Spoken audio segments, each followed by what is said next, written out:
지퍼를 잘못 내린 순간 낯선 체온이 스며들었습니다. 어둠 속에서 허리를 스치는 손길에 심장이 요동쳤습니다. 남편이 바로 옆 텐트에서 제 이름을 부르고 있었지만 저는 움직일 수 없었습니다. 민섭의 손끝이 제 손목을 잡았다가 놓는 짧은 순간 심장이 미친 듯 뛰었죠. 민섭 씨, 조용히 해요. 밖에선 다 들릴 거예요. 그의 속삭임이 귓가를 스쳤고 손끝은 떨리듯 내 팔에 머물렀습니다. 캠핑장의 고요 속 우리는 이미 남남도 단순한 이웃도 아니었어요. 혹시 들키진 않을까? 혹시 지금 문이 열리진 않을까? 그 짧은 떨림 속에서 저는 멈출 수 없다는 걸 깨달았습니다. 그 밤 이후 우리 네 사람의 경계는 무너지고 말았습니다.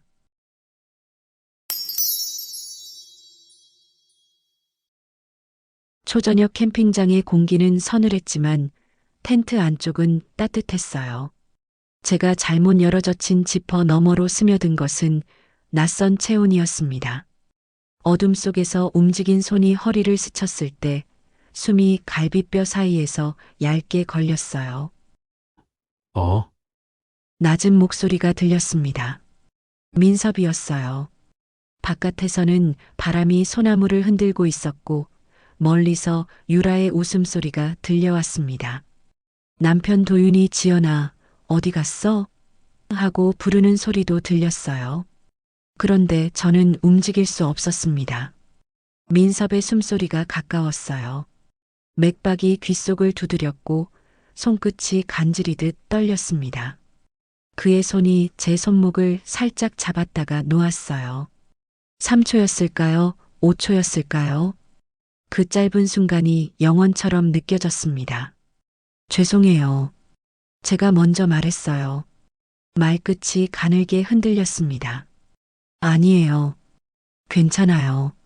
민섭이 대답했지만 그의 목소리도 평소와 달랐어요. 뭔가 거칠고 조심스러웠습니다. 저는 재빨리 지퍼를 닫았어요. 바깥으로 나와서 진정하려 했지만 소용없었습니다. 손등에 남은 잔열이 천천히 가라앉지 않았어요. 민섭의 체온이 아직 남아있는 것 같았습니다. 구청 민원실에서 17년째 일하면서 저는 수많은 사람들을 만났어요. 화내는 사람, 애원하는 사람, 고마워하는 사람들. 그런데 이런 감정은 처음이었습니다. 51살이 되어서 말이에요. 딸 혜진이가 대학교에 들어가면서 집을 나간 후 저와 도윤은 점점 말이 없어졌어요. 아침에는 안녕히 다녀오세요. 저녁에는 수고했어요가 전부였습니다. 22년을 함께 살았지만 어느 순간부터 우리는 생활 동반자가 되어버렸어요. 민섭네 가족이 옆집으로 이사 온 건 3개월 전이었어요. 조경업을 하는 민섭은 과묵했지만 예의 바른 사람이었고 필라테스 강사인 유라는 활발하고 친근했습니다. 자연스럽게 두 가족은 가까워졌어요. 그래서 오늘 이 캠핑장에 왔어요. 도윤은 평소보다 많이 마셔서 일찍 텐트로 들어갔고 유라도 피곤하다며 먼저 들어갔습니다. 저는 혼자 모닥불을 끄고 돌아가려다가 길을 잃었어요. 3개의 텐트가 똑같이 생겼거든요. 손전등의 배터리도 나가버려서 저는 감으로 지퍼를 열었습니다. 그리고 그 순간이 벌어졌어요. 작은 불씨가 텐트 틈으로 들어왔다고나 할까요? 이제 제 텐트로 돌아왔지만 잠이 오지 않습니다. 옆에서는 도윤이 코를 골고 있어요. 평소라면 시끄럽다고 생각했을 텐데 오늘은 그 소리가 안도감을 줘요. 적어도 남편은 모르니까요. 하지만 저는 알고 있습니다. 뭔가 시작되었다는 걸, 뭔가 돌이킬 수 없는 일이 벌어졌다는 걸, 민섭의 손이 제 손목을 잡았던 그 감촉이 아직도 남아있어요. 그리고 저는 그 감촉을 지우고 싶지 않다는 생각을 하고 있습니다. 이건 위험한 거예요. 저는 결혼한 여자고 민섭도 유라와 결혼했잖아요. 우리는 이웃일 뿐이에요. 그런데 왜 이렇게 가슴이 가늘게 떨리는 걸까요? 왜 이렇게 숨결이 엇박을 타는 걸까요? 창밖으로 별이 보입니다. 도시에서는 보기 힘든 맑은 별들이요. 저는 그 별들을 바라보며 문득 스쳤어요. 이 감정이 뭔지 모르겠다고. 아니, 알고 싶지 않다고. 하지만 마음 깊은 곳에서는 이미 알고 있었습니다. 이것이 설렘이라는 걸, 오랫동안 잊고 살았던 감정이라는 걸, 그리고 이것이 위험하다는 걸. 집으로 돌아온 후 일주일이 흘렀어요. 구청 민원실에서의 일상은 똑같았습니다. 서류가 부족합니다. 다음 주에 다시 오세요. 죄송합니다. 규정상 어렵습니다. 똑같은 말들을 반복하며 하루가 지나갔어요.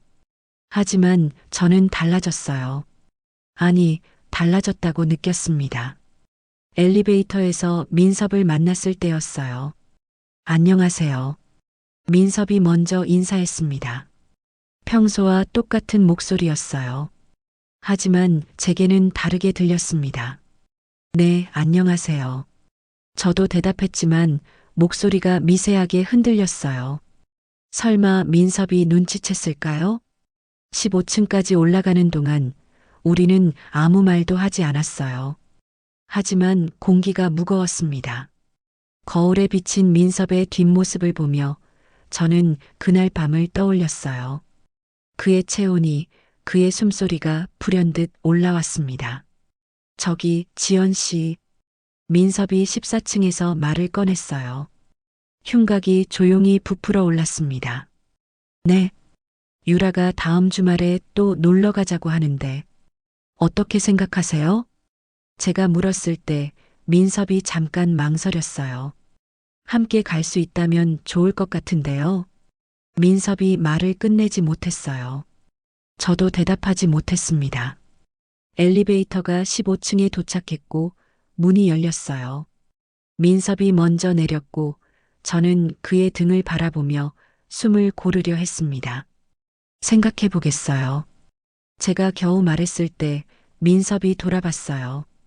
그의 눈빛에서 뭔가를 읽을 수 있었습니다. 망설임이었을까요? 기대였을까요? 아파트에 들어가서 저는 거울을 봤어요. 볼이 붉게 달아올라 있었습니다. 51살의 아줌마가 이러고 있다니 스스로가 한심했어요. 도윤이 퇴근했을 때 저는 일부러 밝게 굴려고 했어요.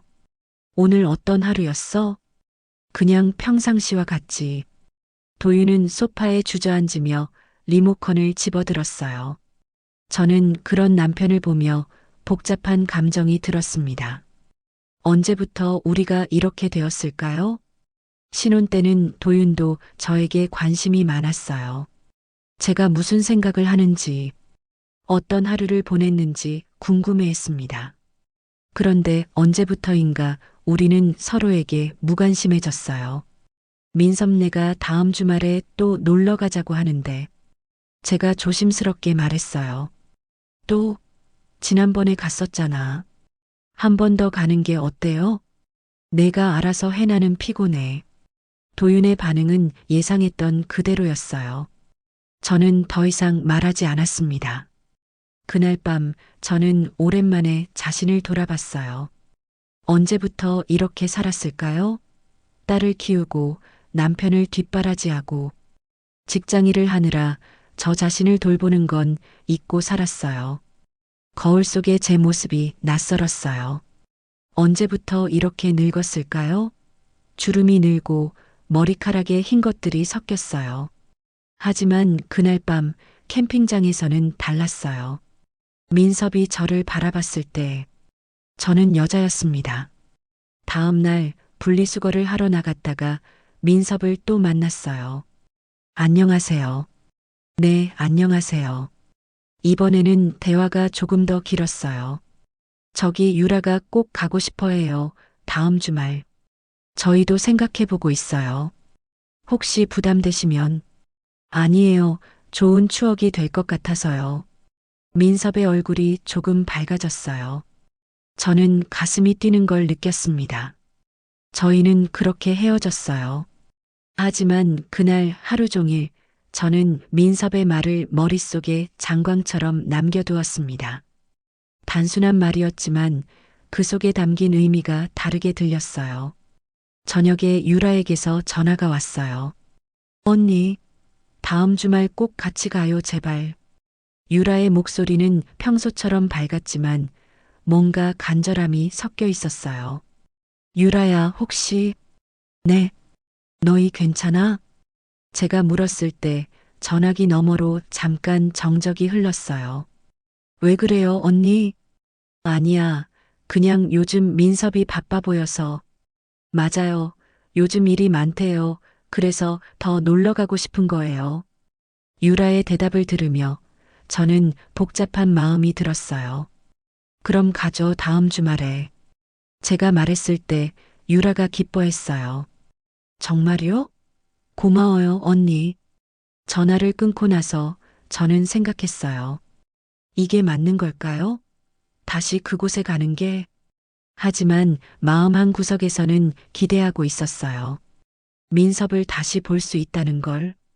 그리고 그 기대하는 마음이 저를 더욱 혼란스럽게 만들었습니다. 그날 저녁 캠핑장 사무동 앞을 지날 때의 일이 문득 떠올랐어요. 박 소장이 모닥불을 꺼보라며 물을 건넸죠. 불씨는 작은데 산은 크게 탑니다라는 말을 그때는 농담으로만 들었는데 말이에요. 두 번째 캠핑은 첫 번째와 달랐어요. 모든 것이 의도적이었습니다. 유라가 텐트 배치를 정할 때 저는 그녀의 눈빛에서 뭔가 다른 것을 봤어요. 일부러 4개의 텐트를 가져와서는 혹시 모르니까 여분으로라고 말했지만 저는 알 수 있었어요. 유라도 뭔가 알고 있다는 걸. 이번에는 손전등 배터리도 넉넉히 챙겨왔어요. 길을 잃을 핑계는 없었습니다. 하지만 핑계는 필요 없었어요. 저희는 이미 선을 넘어서고 있었으니까요. 모닥불을 피우고 앉아서 4명이 와인을 마셨어요. 도윤은 평소보다 많이 마셨고 유라는 계속 웃었습니다. 억지로 웃는 것처럼 보였어요. 언니, 요즘 어때요? 혜진이 없으니까 심심하죠? 유라가 물었어요. 저는 민섭이 저를 보고 있는 걸 의식하며 대답했습니다. 처음에는 그랬는데 이제 적응됐어요. 오히려 자유로워진 것 같아요. 자유로워졌다니? 민섭이 끼어들었어요. 그의 목소리에는 뭔가 의미심장한 뉘앙스가 있었습니다. 아이 키우느라 못했던 일들을 할 수 있잖아요. 제가 대답했지만 민섭의 시선이 부담스러웠어요. 그는 제 말에 다른 의미를 읽고 있는 것 같았습니다. 그럼 이제 지연이 인생의 이막이 시작되는 거네. 도윤이 취해서 하는 말이었지만 뜨끔했어요. 이막이라니, 오빠 아직 젊은데. 유라가 웃으며 말했지만 그녀의 웃음도 어색했어요.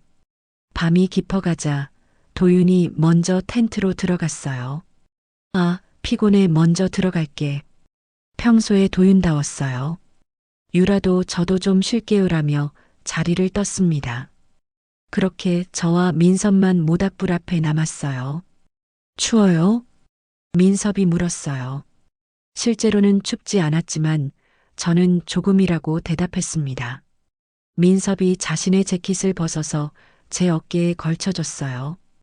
그의 손이 제 어깨를 스쳤을 때 저는 숨을 참았습니다. 옷자락의 올문열이 어깨를 따라 번졌어요. 고마워요. 지연 씨. 민섭이 제 이름을 불렀어요. 평소와 다른 톤이었습니다. 네. 저 지난주부터 계속 생각하고 있어요. 뭐요? 저는 알고 있었지만 일부러 물었어요. 그날 밤 말이에요, 텐트에서. 민섭의 목소리가 낮아졌어요. 맥박이 귓속을 두드리는 소리가 그에게 들릴까봐 걱정했습니다. 그건 실수였잖아요. 실수였을까요? 민섭이 저를 바라봤어요. 모닥불 불빛이 그의 얼굴을 비추고 있었습니다. 진지한 표정이었어요. 민섭 씨, 저도 무서워요. 이런 감정이. 민섭이 고백했어요.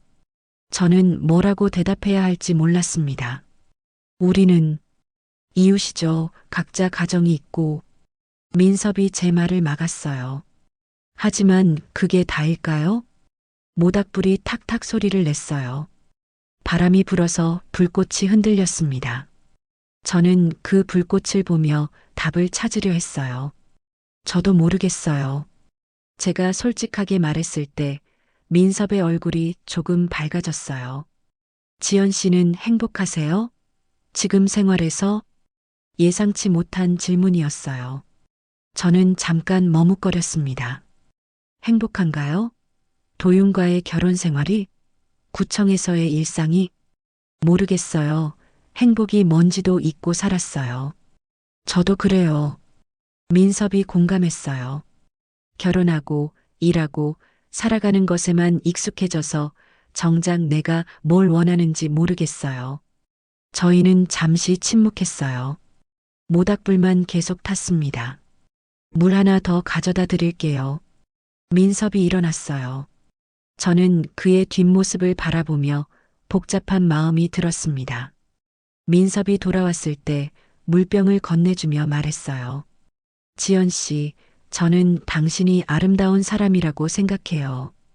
갑작스러운 말이었어요. 저는 얼굴이 뜨거워지는 걸 느꼈습니다. 뭘? 나이가 들어서가 아니라 진짜로 아름다워요. 특히 웃을 때. 민섭의 진심이 담긴 목소리였어요.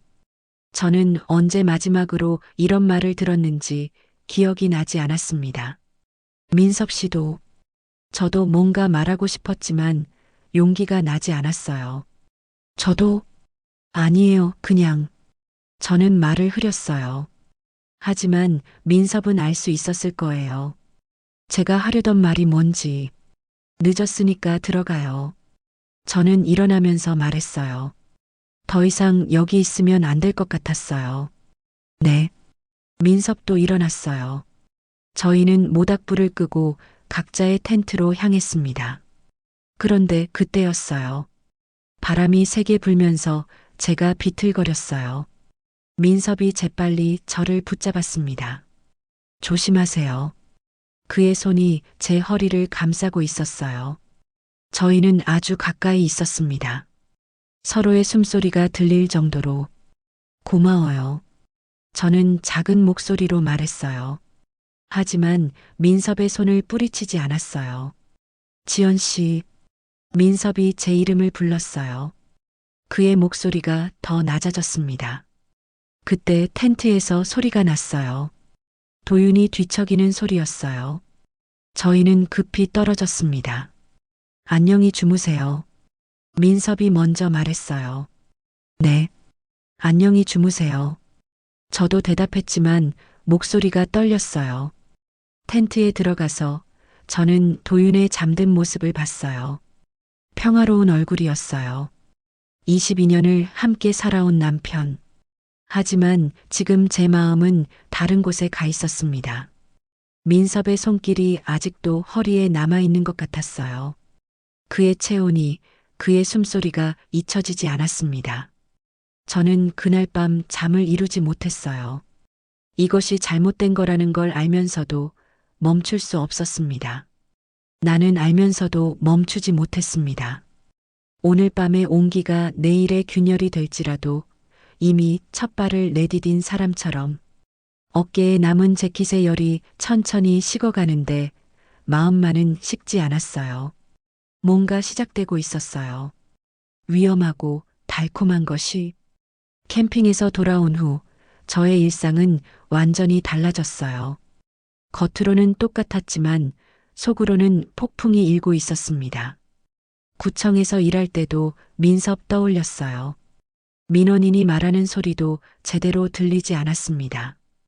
동료가 지연 씨, 요즘 왜 그래? 하고 물을 정도였어요. 집에 와서도 마찬가지였어요. 저녁을 준비하면서도, TV를 보면서도, 샤워를 하면서도 민섭이 불현듯 올라왔습니다. 그의 목소리, 그의 손길, 그가 저를 바라보던 눈빛, 당신이 아름다운 사람이라고 생각해요. 그 말이 계속 귓가에 맴돌았어요. 언제부터 남편에게서는 들어보지 못한 말이었습니다. 그러던 어느 날 엘리베이터에서 민섭을 만났어요. 혼자였어요. 안녕하세요. 네, 안녕하세요. 평범한 인사였지만 공기가 달랐어요. 둘 다 그날 밤의 일을 기억하고 있었거든요. 유라는? 제가 물었어요. 학원에 갔어요. 요즘 바빠요. 민섭이 대답했어요.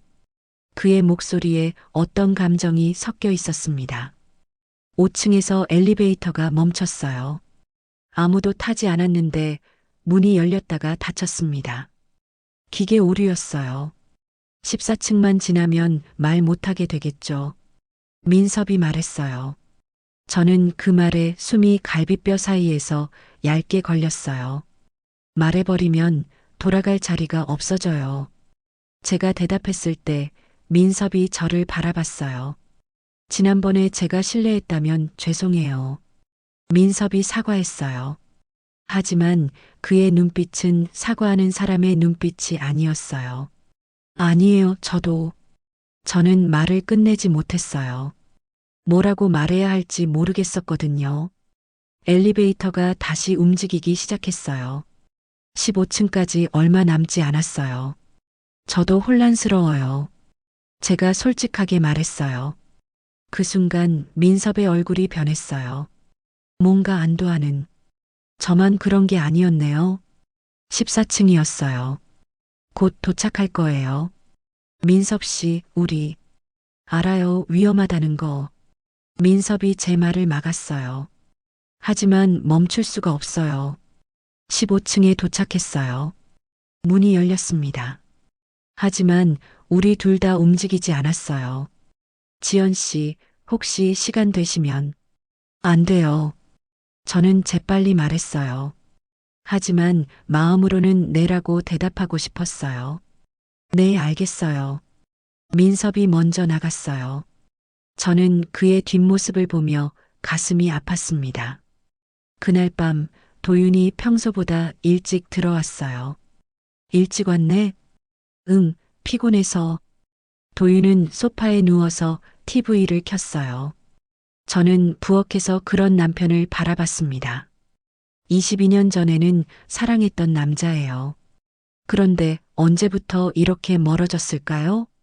여보, 제가 불렀어요. 응? 요즘 우리 대화가 없는 것 같아. 뭔 대화? 할 말 있으면 해.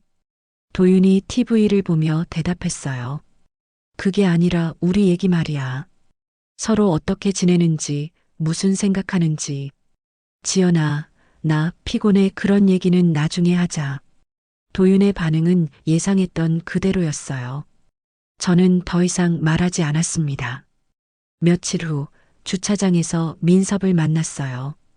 이번에는 유라도 함께 있었어요. 엘리베이터 유리문에 비친 우리 넷의 얼굴은 웃고 있었지만 눈빛의 초점은 모두 다른 방향을 보고 있었어요. 언니, 안녕하세요. 유라가 밝게 인사했어요. 하지만 뭔가 억지스러워 보였습니다. 응, 안녕. 저도 인사했지만 민섭과는 눈을 마주치지 않았어요. 언니, 이번 주말에 또 놀러 갈까요? 유라의 제안에 저는 당황했어요. 이번 주말에는 아, 바쁘시구나. 괜찮아요. 유라가 너무 쉽게 포기하는 게 이상했어요. 평소라면 계속 졸랐을 텐데. 그럼 우리 먼저 갈게요. 유라가 민섭의 팔을 잡고 걸어갔어요. 민섭이 뒤돌아봤지만 저는 고개를 돌렸습니다. 그날 저녁 유라에게서 전화가 왔어요. 언니, 평소와 다른 목소리였어요. 밝지 않았습니다. 왜 무슨 일이야? 언니는 결혼 생활이 어때요? 갑작스러운 질문이었어요. 갑자기 왜? 그냥 궁금해서요. 유라의 목소리에서 뭔가 절망적인 기운이 느껴졌어요. 유라야, 혹시 언니 사실은요. 유라가 말을 시작했어요. 그런데 갑자기 울음소리가 들렸습니다. 유라야, 왜 울어? 언니. 유라의 고백이었어요. 저는 뭔가 예감이 들었습니다. 무슨 뜻이야? 민섭이 요즘 달라졌어요. 집에 있어도 딴 생각을 해요. 저는 흉곽이 조용히 부풀어 오르는 걸 느꼈어요. 혹시 다른 여자라도 있는 거 아닐까요? 유라의 말에 저는 숨이 막혔어요. 그럴 리 없어. 민섭은 그런 사람이 아니야. 정말요? 언니가 보기에도? 유라가 간절하게 물었어요. 저는 뭐라고 대답해야 할지 몰랐습니다. 언니, 혹시 민섭이 언니한테 뭔가 말한 적 없어요? 뭘? 다른 여자 얘기라든지 아니면. 유라의 목소리가 점점 작아졌어요. 유라야, 왜 갑자기 이런 생각을 해? 직감이에요. 여자의 직감 분명히 누군가 있어요. 전화를 끊고 나서 저는 한동안 멍하니 있었어요. 유라가 뭔가 눈치챈 걸까요? 아니면 정말 직감일까요? 그날 밤 저는 잠들기 전에 머릿속에 장광처럼 남았어요. 이게 맞는 걸까요? 남의 가정을 흔들고 제 가정도 위태롭게 만들면서까지 이 감정을 지켜야 하는 걸까요? 하지만 마음은 이미 민섭에게 가 있었어요. 그의 따뜻한 목소리가 저를 바라보던 진심 어린 눈빛이 잊혀지지 않았습니다. 다음 날 비가 왔어요. 저는 우산 없이 나왔다가 건물 입구에서 비를 피하고 있었어요. 지연 씨, 뒤에서 목소리가 들렸어요. 민섭이었습니다. 비 많이 오네요. 민섭이 우산을 펴며 말했어요. 네. 저는 어색하게 대답했어요. 같이 가요. 민섭이 우산을 저 위로 받쳐들었어요. 저는 거절하고 싶었지만 서늘함이 뺨을 훑고 있어서요. 고마워요. 우산 아래는 좁았어요. 저희는 어쩔 수 없이 가까이 걸어야 했습니다. 민섭의 어깨가 제 어깨에 닿았고 우산 가장자리에서 물방울이 또각또각 떨어졌어요. 민섭의 어깨가 제 어깨에 닿았고 우산 가장자리에서 물방울이 또각또각 떨어졌어요. 지연 씨, 네. 유라가 뭔가 의심하고 있는 것 같아요. 민섭의 말에 저는 놀랐어요. 뭐요? 저를요? 그럼 어떻게 하실 거예요? 모르겠어요. 거짓말하기는 싫고. 민섭의 목소리에서 고민이 느껴졌어요. 엘리베이터 앞에 도착했을 때 민섭이 말했어요. 지연 씨, 저는 후회하지 않아요. 이 감정을. 민섭 씨. 하지만 당신이 힘들어한다면 그만할 수 있어요. 민섭이 저를 바라봤어요. 진심이 담긴 눈빛이었어요. 저도 모르겠어요. 제가 솔직하게 말했을 때 민섭이 제 손을 살짝 잡았어요. 시간을 가져요. 서두르지 말고. 그의 손에서 잔열이 오래 머물렀어요. 저는 그 따뜻함을 놓고 싶지 않았습니다. 하지만 엘리베이터가 왔고 우리는 손을 놓을 수밖에 없었어요. 그날 밤 저는 거울을 보며 스스로에게 물었어요. 정말 이 감정이 사랑일까요? 아니면 단지 권태로운 일상에서 벗어나고 싶은 욕망일까요? 답은 명확하지 않았어요. 하지만 한 가지는 확실했습니다. 저는 민섭 없는 일상을 상상할 수 없게 되었다는 것. 그리고 그것이 가장 위험한 신호라는 것도 알고 있었습니다. 그 순간이 올 줄은 몰랐어요. 눈에 밟히는데도 고개만 돌렸던 건지도 모르죠. 어느 목요일 오후였어요. 민원실에서 일하고 있는데 누군가 제 이름을 불렀어요. 한지연 씨? 돌아보니 박 소장이 서 있었어요. 그 캠핑장을 관리하는 분이었습니다. 아, 안녕하세요. 무슨 일로? 캠핑장 운영 허가 관련해서 문의드릴 게 있어서요. 박 소장은 그렇게 말했지만 그의 눈빛이 의미심장했어요. 업무를 마치고 박 소장과 잠시 이야기를 나눴어요. 요즘 어떻게 지내세요? 박 소장이 물었어요. 그냥 평상시와 같이요. 그날 이후로 다시 오지 않으시던데. 그날 박 소장도 기억하고 있었어요. 바빠서요.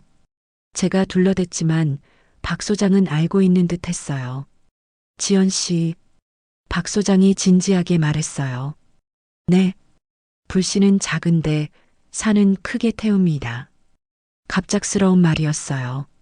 하지만 저는 그 의미를 알 수 있었습니다. 무슨 젊은 분들이 그런 눈빛으로 서로를 바라보는 걸 많이 봤어요.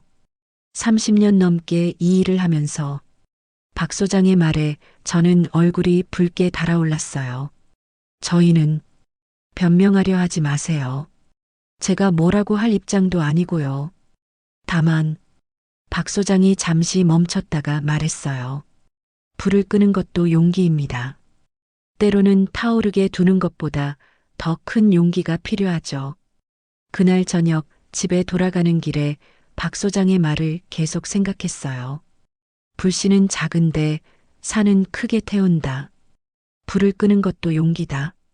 집에 들어가니 도윤이 소파에서 TV를 보고 있었어요.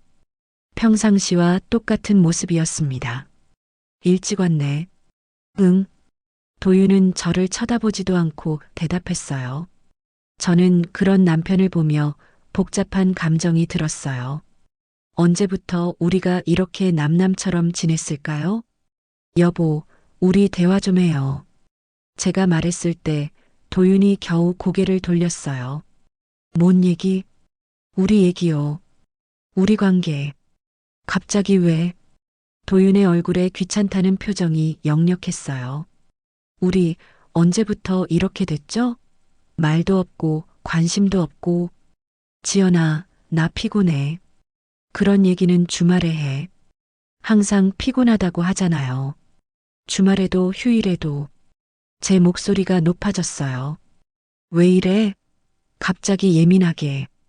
예민한 게 아니라 우리가 문제가 있다는 걸 말하고 있어요. 무슨 문제? 우리 잘 살고 있잖아. 도윤의 대답을 듣고 저는 허탈했어요. 이 사람은 정말 모르는 걸까요? 아니면 모른 척 하는 걸까요? 그때 초인종이 울렸어요. 늦은 시간인데 누가 올까요?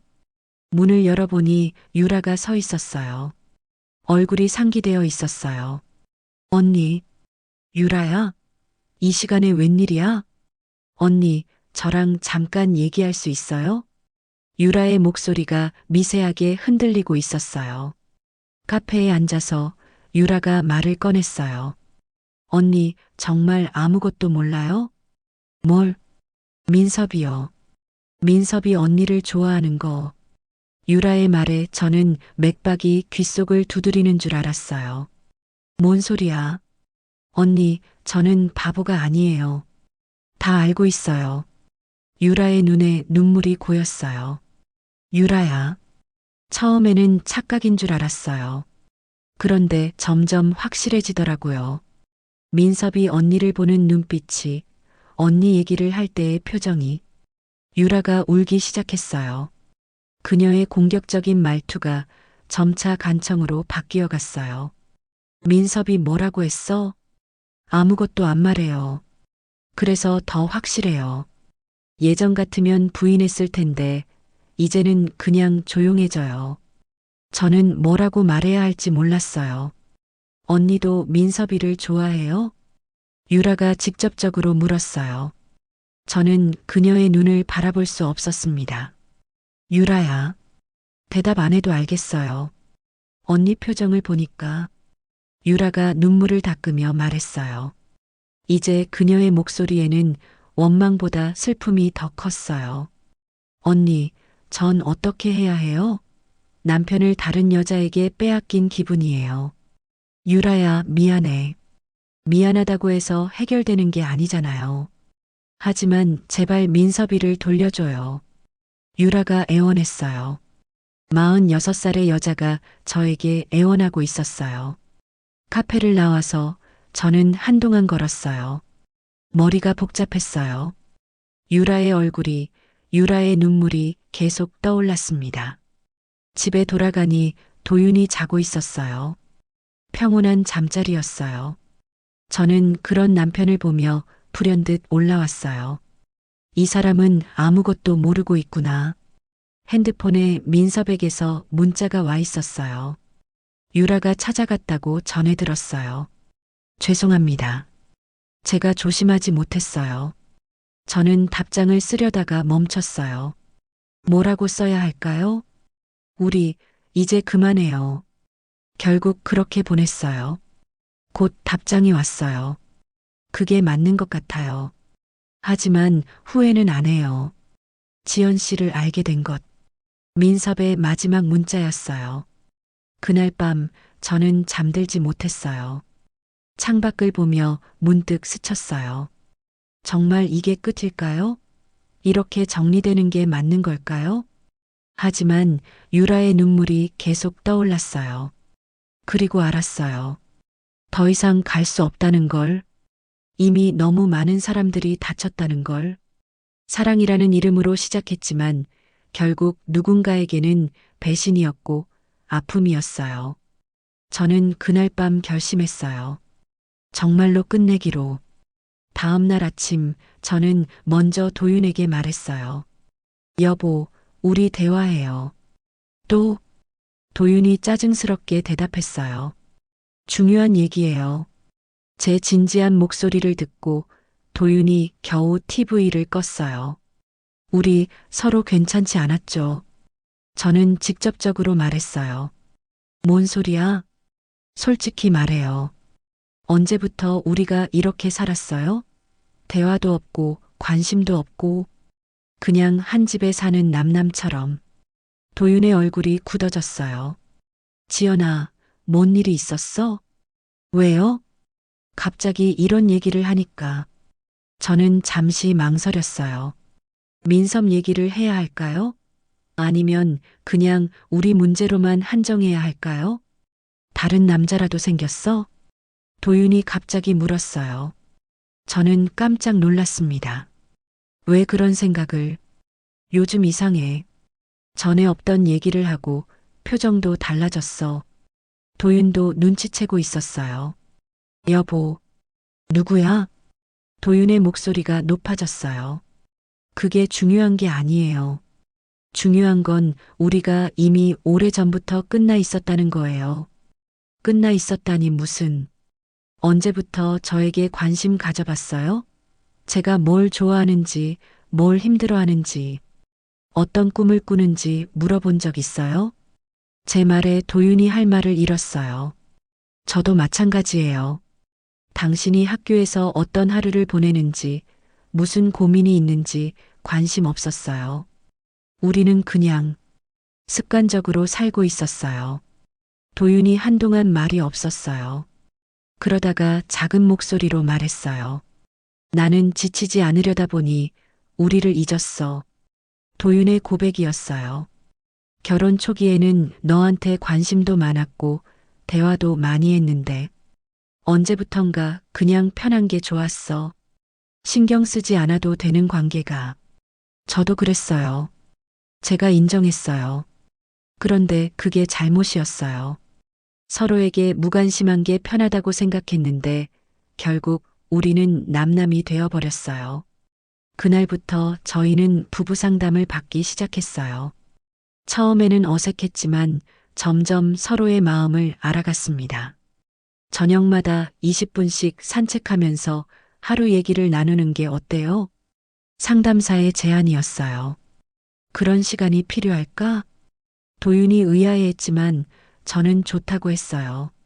민섭에게는 정중하게 메시지를 보냈어요.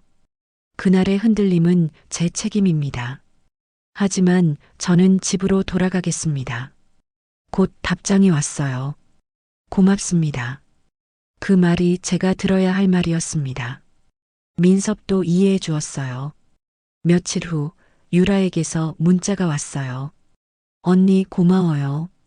누구 탓도 하지 않고 자신의 자리로 돌아가는 용기를 배웠어요.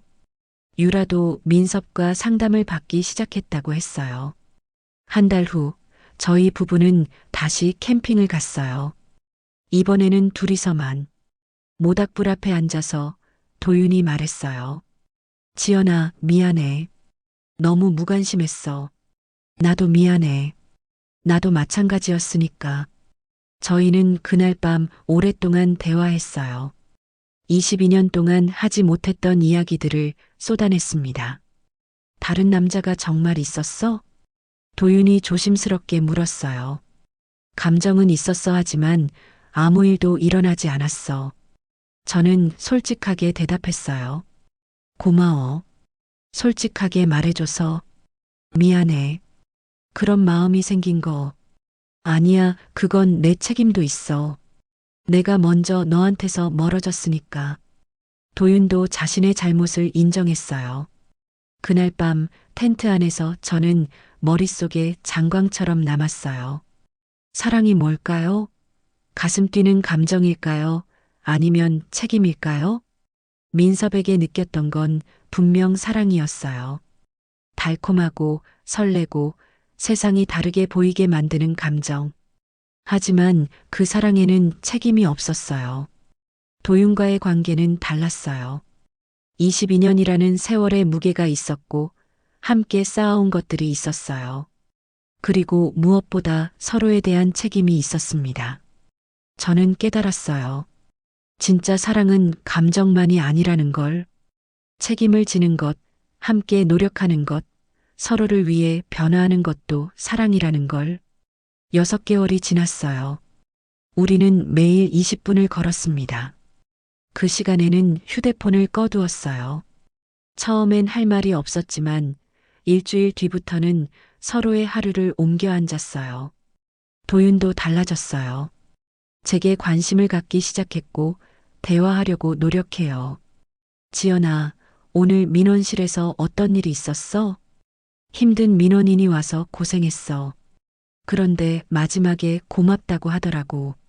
그럼 보람 있었겠네. 이런 평범한 대화가 이렇게 소중한 줄 몰랐어요. 민섭과 유라도 가끔 마주쳐요.